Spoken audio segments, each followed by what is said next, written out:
This instructional video on creating instructional videos was done using just PowerPoint. So this doesn't require any plugin. This doesn't require any investment in software. You've got PowerPoint, you can do this.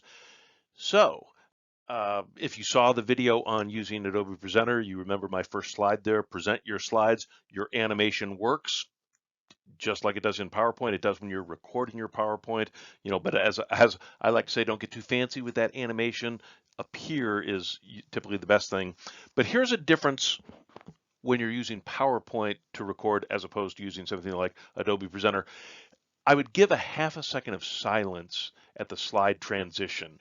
If you're talking as you transition the slides, that gets all garbled. So when you're ready to transition your slide, just quiet for a quarter of a second or so on into the next one.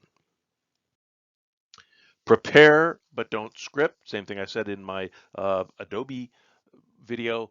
I like to create 6 slides per page, little handout for myself to then present from.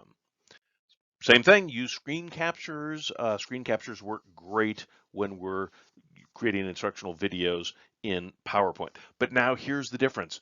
We're in PowerPoint, we're going to create in PowerPoint, so here's the steps to do it. We don't have Adobe Presenter, we're going to use PowerPoint. It says record slideshow, and you can record from the beginning or record from current slide. I just messed up on my last slide. As I was recording this video, when I got to that last slide, I didn't have my red arrows that pointed up to it. So I reached up real quick and hit pause, and then I made the modifications, and then I hit record slideshow, record from current slide. So I literally, stopped in the middle, made a couple of adjustments, and then have continued on. When you do that, you're going to get a screen like this that says, okay, hit the record button to record. And when you hit the record button, you're starting to go.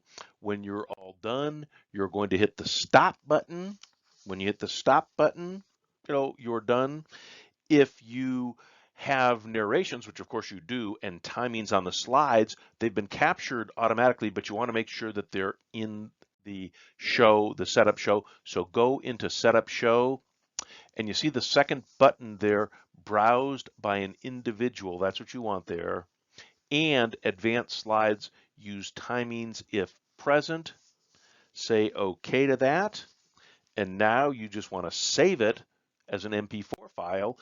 Normally when you save a PowerPoint, the default is as a PPT. So don't hit save as.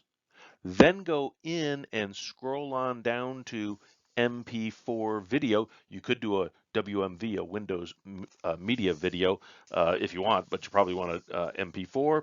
Save it as an MP4. Boom, you're done.